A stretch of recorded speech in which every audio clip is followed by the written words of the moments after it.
So I was asked to just tell some story about Geshe, and I thought I would say about our relationship and how that started.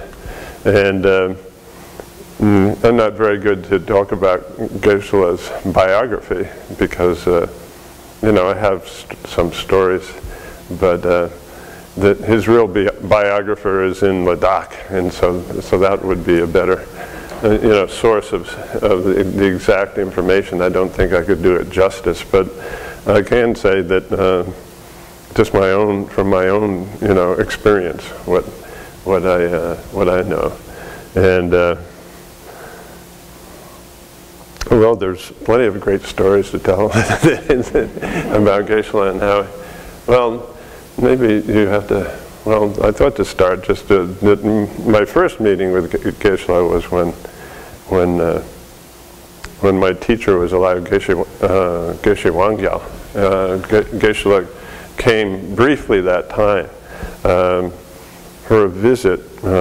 It must have been, I don't know, maybe late 70s, something like that. And it could have been early 80s. But the reason he came was to, because we had one of his students there, a Ladakhi Geshe, who was staying with us. His name was Geshe Losang Tseiden. He stayed with us for 22 years. He came in 74. And Geshe was a very special person for Geshe Tseiden because I learned this later, that Geshe Tseiden, when he was just a young monk in Ladakh, and Geshe was in Ladakh teaching, and Geshe was part of starting a philosophical studies school in Leh in Ladakh, and so then Geshe Tseiden was like a young student then who'd just gotten out of Tibet, and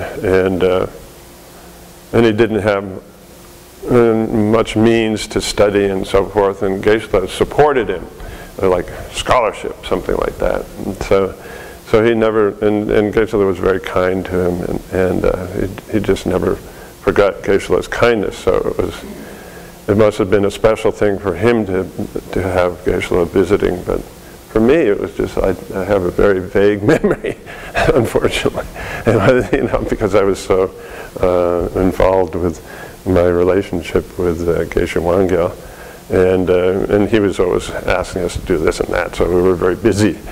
But anyway, that was our first meeting, and then,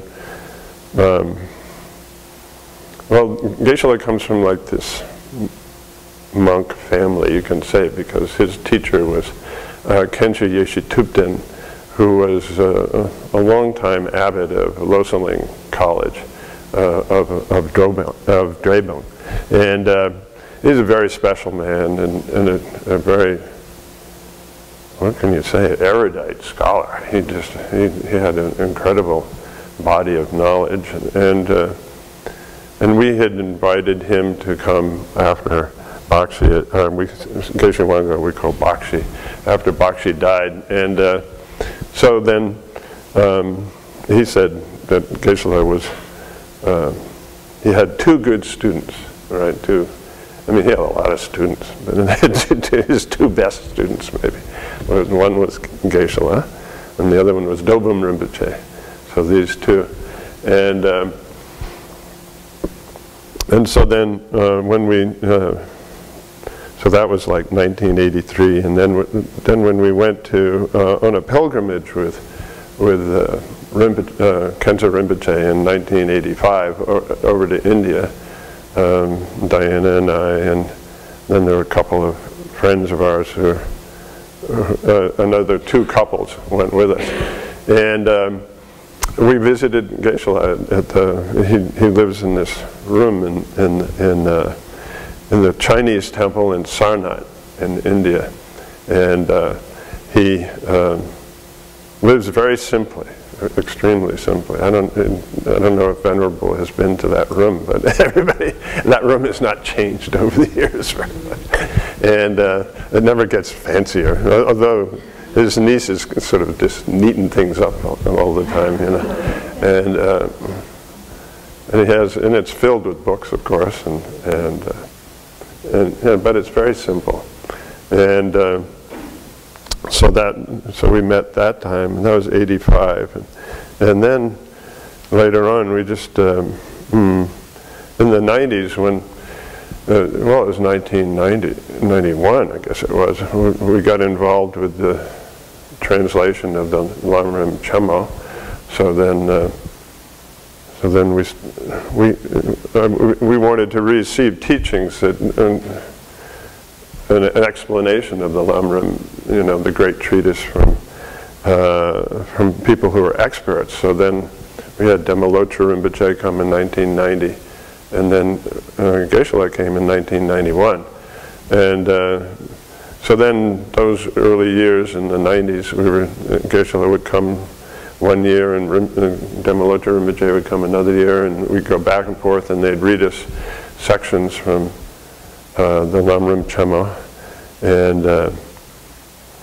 And then, so gradually we had this, we started this relationship. But what I wanted to say was it's sort of like this, it's like a family, like you're a family now. So then Geshe used to study with Khensa Rinpoche in Lhasa, and then they Khensa Rinpoche and Dobum Rinpoche, and were there also. And Dobum Rinpoche was there also, but they came out of Tibet together.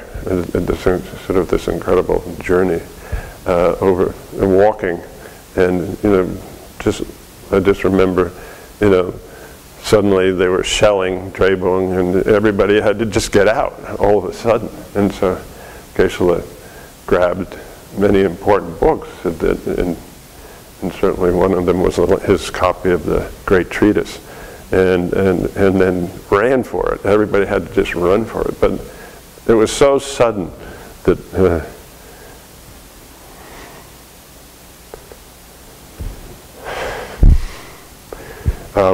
one person was, Geshe described, going into the courtyard and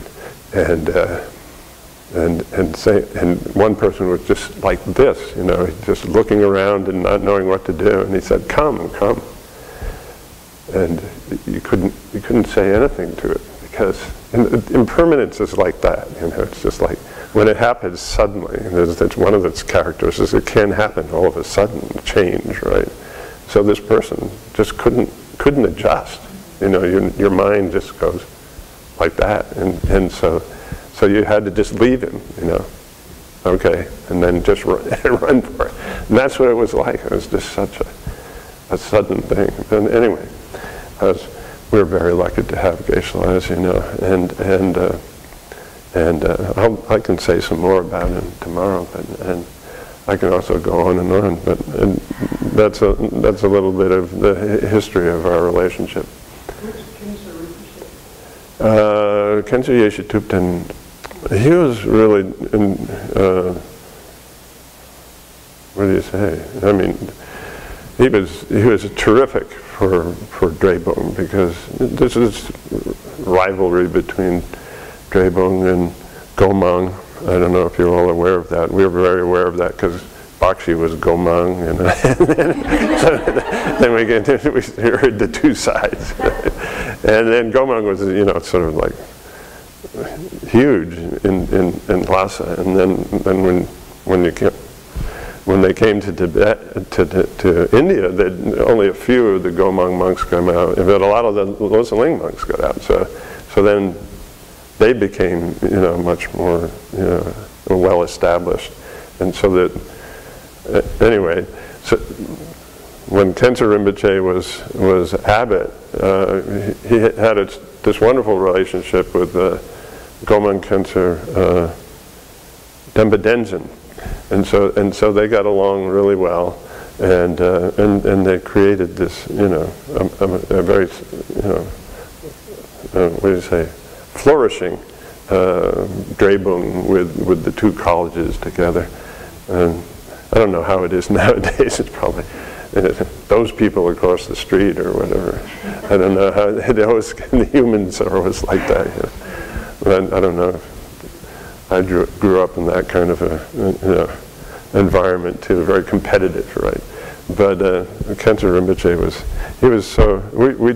we loved being with him in New Jersey, and then when we went on this pilgrimage, we came to Drehbung, down in Mungud, and he was like on a throne, and and everybody was like very very respectful and everything. We're going, oh, we had no idea. It's just like different context.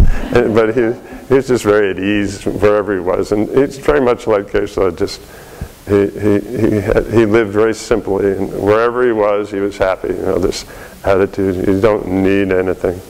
You're just satisfied with whatever happens to be there. You're very content. And it's good to keep yourself that way. Geshe is very strict. He says it's much better not to get more things, and then you'll, it creates more problems. So if you keep everything very simple, and be content with that, it's very helpful. And certainly his teacher was that way. Although, and both of them are the common denominators. They're both fantastic scholars, but. That doesn't mean you have to acquire a lot of things, a lot of whatever, whether it's fame or what do you say, self-importance or things, That's what wonderful examples they are. So that's a good question.